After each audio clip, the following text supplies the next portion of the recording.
నమస్తే, welcome to our Telugu special story. America అధ్యక్షుడు Donald Trump H1B వీసాల పైన ఒక కొత్త ఆంక్షలు అయితే పెట్టడం జరిగింది.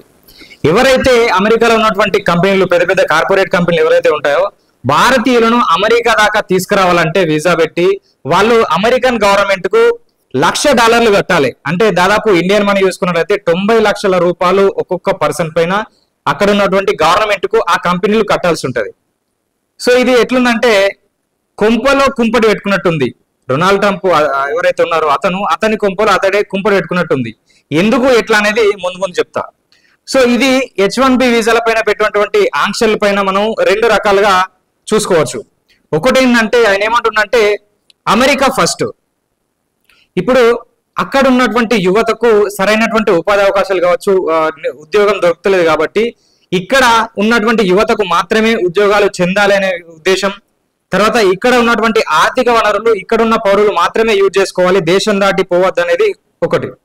సో ఇంకొకటి ఏంటంటే అవాయిడ్ ఇండియన్స్, భారతీయుల్ని ఇక్కడికి రాకుండా చేయకూడదు. ఇక్కడికి వస్తే సో వాళ్ళకి ఇక్కడ ఉన్నటువంటి ఆర్థిక వనరులు వాళ్ళ దేశానికి తీసుకుపోతున్నారు, ఇక్కడ మంచి మంచి ప్లేస్లలో వాళ్ళు సెట్ అవుతున్నారు అనేది ఆ ట్రంప్ ఉద్దేశం అన్నట్టు మనకు అర్థమవుతుంది. ఎందుకంటే గతంలో కూడా మనం చూసుకున్నాము టారిఫ్ వార్.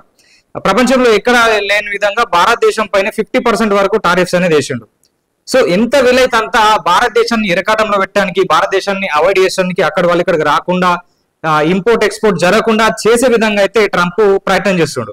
సో గతంలో నాకు ఎవరైతే మోదీ ఉన్నాడో ఆయన బెస్ట్ ఫ్రెండ్ అని, చాలా మిత్ర దేశం అని, భారతదేశం అని చెప్తా ఉండే, వెంటనే మళ్ళా గోతులు తవ్వుతా ఉండే. సో ఇప్పుడు డైరెక్ట్ గానే చేసే పనులు చేస్తుండే. ఈయన టారిఫ్ వేయడం కాకుండా ఐరోపా దేశాలు, యూరోప్ దేశాలు ఏవైతే ఉంటాయో సో మీరు కూడా ఇండియా పైన టారిఫ్స్ వేయండి, ఏదైతే ఇంపోర్ట్ కానీ ఎక్స్పోర్ట్ కానీ చేసుకుంటే ఖచ్చితంగా మీరు టారిఫ్స్ చేయాలని చెప్పి వాళ్ళ మీద కూడా కంట్రోల్ చేసే ప్రయత్నం చేస్తుండు. సో ఇదేమైతుందంటే ఇప్పుడు ముఖ్యంగా H1B వీసా వల్ల ఎవరికి లాభం అని చూసుకున్నట్లయితే అక్కడ ఏదైతే బడా ఈ కార్పొరేట్ కంపెనీలు ఉంటాయో సో వాటికే లాభం. మైక్రోసాఫ్ట్ కావచ్చు, గూగుల్ కావచ్చు, అమెజాన్ లాంటి కంపెనీలు సో వాళ్ళకి ఎక్కువ మొత్తంలో ఎంప్లాయీస్ అవసరం ఉంటారు కాబట్టి తక్కువ శాలరీకి పనిచేసే వ్యక్తులు వాళ్ళకి కావాలి. సో అలాంటి వ్యక్తులు ఎక్కడ దొరుకుతారు అంటే ఇండియా. ఎందుకంటే ఇక్కడ స్కిల్స్ ఉన్న వాళ్ళు ఉంటారు, తర్వాత జాబ్ నీడ్ ఉన్న వాళ్ళు, తక్కువ శాలరీకి పనిచేసే వాళ్ళు ఉంటారు కాబట్టి సో ఇక్కడ నుంచి H1B వీసా అనే ఒక ప్రాసెస్ ద్వారా ఇక్కడ ఉన్నటువంటి ఇండియన్స్ ను వాళ్ళు అమెరికా తీసుకోపోతుండే.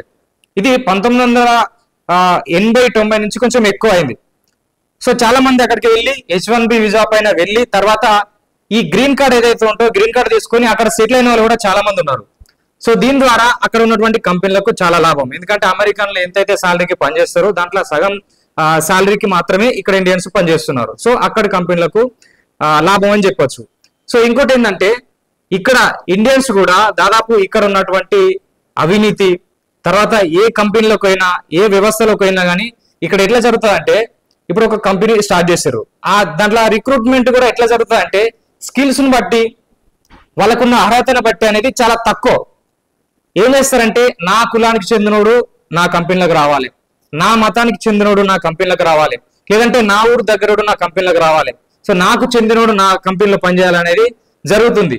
సో పైన ఉన్నటువంటి ఎవరైతే ఆఫీసర్లు కాకున్నా కానీ కింది స్థాయిలో ఉన్న వాళ్ళు ఏంటంటే వాళ్ళకు తెలిసిన వాళ్ళను, వాళ్ళ దగ్గర ఉన్న వాళ్ళను తీసుకొచ్చి కంపెనీలలో పెట్టుకునే ప్రయత్నం చేస్తారు. సో దీని ద్వారా ఎవరికైతే టాలెంట్ ఉంటుందో, ఎవరి దగ్గర అయితే స్కిల్స్ ఉంటాయో, ఎవరికైతే అర్హత ఉంటుందో వాళ్ళకు జాబ్స్ దొరకట్లేదు. సో మళ్ళీ ఇంకోటి ఏంటి, లంచం ఇస్తే ఇంత పలాని 20 లక్షలు ఇస్తే జాబ్, పలాని 50 లక్షలు ఇస్తే జాబ్.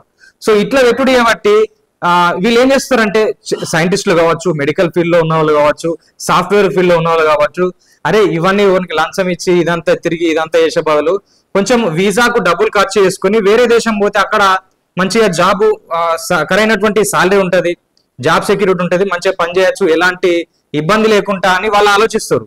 అట్లా ఆలోచించుడు ఏమంటే బయట దేశాలు వెళ్తారు, అమెరికా కావచ్చు, ఆస్ట్రేలియా కావచ్చు, యూరోప్ కంట్రీస్ కావచ్చు. సో వీటికి వెళ్ళడం జరుగుతుంది. ఎందుకు వెళ్తారు అంటే ఇక్కడ ఉన్నటువంటి సిచ్యువేషన్ బట్టి. దీన్ని అడ్వాంటేజ్ గా తీసుకొని అక్కడ ఉన్న వాళ్ళు సాలరీ తక్కువ వేయడం అట్లా జరుగుతుంది. సో ఇది అక్కడ ఉన్నటువంటి కంపెనీలకు H1B వీసా వల్ల అక్కడ ఉన్నటువంటి కంపెనీలకు లాభం ఒకటి, H1B వీసా వల్ల ఇక్కడ ఉన్నటువంటి టాలెంట్ అక్కడికి వెళ్ళిపోతుంది ఇంకొకటి. సో తర్వాత ఇప్పుడు ఉన్నటువంటి పరిస్థితులు ఎట్లున్నాయంటే అక్కడ ఈ ఓన్లీ అమెరికా కాదు, ఆస్ట్రేలియా చూసుకోండి, అమెరికా చూసుకోండి, మిగతా మొన్న కెనడా కావచ్చు, అక్కడ దేశాలలో ఏం చేస్తారంటే ఈ మైగ్రేట్ అయిన వాళ్ళపైన తీవ్రంగా వ్యతిరేకత వస్తుంది. మొన్న ఆస్ట్రేలియాలో గొడవలు జరిగినాయి. ఇండియా వాళ్ళను ఇక్కడ నుంచి వెళ్ళిపోయేలా చేయని చెప్పేసి ఆస్ట్రేలియాలో గొడవలు చేశారు. అమెరికా వాళ్ళు అదే ప్రయత్నం జరుగుతుంది. కెనడా కూడా సేమ్ అదే సిచ్యువేషన్ ఉంది. అంటే మన దేశంలో వాళ్ళు బయట దేశం పోతే ఇప్పుడు జాబ్ సెక్యూరిటీ ఉండదు, చాలా వ్యక్తులు కూడా చనిపోతున్నారు. ఎందుకంటే వ్యతిరేకత వస్తుంది. ఇప్పుడు వాళ్ళ దగ్గర టాలెంట్ ఉందా లేదా, వాళ్ళు ఏ సాలరీకి పనిచేస్తారు, లేజీగా పనిచేస్తారా, యాక్టివ్గా పనిచేస్తారా అనేది అది సెకండరీ. కాకపోతే ఇది మా దేశం, ఫస్ట్ మాకు అవకాశాలు కావాలి, వాళ్ళే వాళ్ళు నష్టానికి అనేది అక్కడ ఉన్నటువంటి ప్రజలు చూస్తారు. కంపెనీలు ఏంది, నాకు తక్కువ జీతానికి పనిచేసేవాడు కావాలని కంపెనీలు ఆలోచిస్తాయి. కాకపోతే ప్రజలందరూ తిరుగుబాటు మొదలు పెడితే, మొన్న నేపాల్ చూసినాం, బంగ్లాదేశ్ చూసినాం.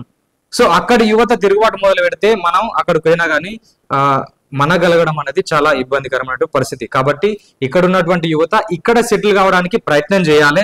ఇంకొకటి ఆ దిశగా ఇక్కడ ఉన్నటువంటి నాయకులు కావచ్చు, రాజకీయ నాయకులు కావచ్చు, కంపెనీలు పెట్టే వాళ్ళు కావచ్చు, ఆ దిశగా వాళ్ళు కూడా చర్యలు తీసుకోవాలి. ఎందుకంటే అసొంటప్పుడు వాళ్ళు బయట కోరు, ఇక్కడ ఉన్నటువంటి టాలెంట్ ఇక్కడనే యూజ్ అవుతుంది. మరి ఈ కుంపలో కుంపటి అనే సిచ్యువేషన్ ట్రంప్ కు ఎందుకు వస్తుంది అంటే, ఇప్పుడు అక్కడ ఉన్నటువంటి కార్పొరేట్ కంపెనీలు అక్కడ ఒకవేళ ఇండియన్స్ రాకపోతే 90 లక్షలు కట్టుడు ఒక్కొక్క వ్యక్తికి ఇబ్బంది అయినప్పుడు ఏం చేస్తాయంటే, అక్కడ ఉన్న కంపెనీలు భారతదేశానికి డైరెక్ట్ వచ్చి కంపెనీస్ పెడతాయి.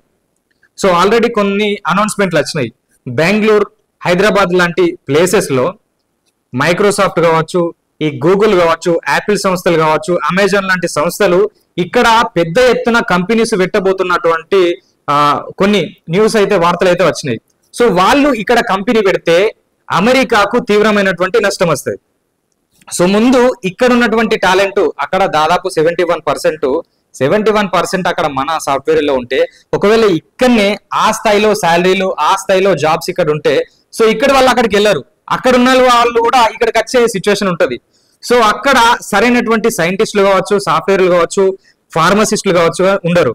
సో ఆ విధంగా అమెరికాకు నష్టమే. తర్వాత ఆ కంపెనీలు ఇక్కడ పెట్టడం వల్ల అక్కడ వాళ్ళకు అనుకోకుండా, అంటే డైరెక్ట్ గా ఇండైరెక్ట్ అక్కడ కంపెనీలు లేకపోవడం వల్ల అక్కడ ఉన్నటువంటి యువతకు కూడా నిరుద్యోగమే స్టార్ట్ అవుతుంది కదా. కంపెనీలు ఇక్కడ అవుతున్నప్పుడు అక్కడ కంపెనీలు లేనప్పుడు వాళ్ళకి ఇబ్బంది కదా. సో ఇక్కడ కంపెనీస్ పెట్టడం వల్ల ఇక్కడ ఉన్నటువంటి ఇండియన్స్ కు, ఇక్కడ ఉన్నటువంటి సైంటిస్టులకు కావచ్చు, సాఫ్ట్వేర్లకు కావచ్చు, ఇక్కడ అవకాశాలు దొరుకుతాయి. సో ఇది మనకు ఒక మంచి పరిణామం అని చెప్పొచ్చు. అదే కంపెనీలు ఇక్కడ స్టార్ట్ అయితే మనం ఇక్కడ పని చేసుకుంటాం కదా, ఆ దేశం దాటి పోవాల్సిన అవసరం లేదు కదా. మళ్ళా వీళ్ళు ఒక పొజిషన్ లోకి వెళ్ళిన తర్వాత మెల్లిమెల్లిగా హైయర్ పొజిషన్ లో గిట్ట ఉంటే, సో వాళ్ళే కంపెనీలు మెయింటైన్ చేసే స్థాయికి వెళ్తారు మన ఇండియన్స్. సో ఇది ఒక రకంగా ట్రంప్ తెలిసి చేసినా తెలియక చేసినా గానీ, సో మొత్తం మీద మనకు ఫేవర్ గానే అయితే దీన్ని మనం మలుచుకునే విధంగా మనం ప్రయత్నించాలి. ఆటోమేటిక్ గా నేచర్ అదే మలుస్తుంది.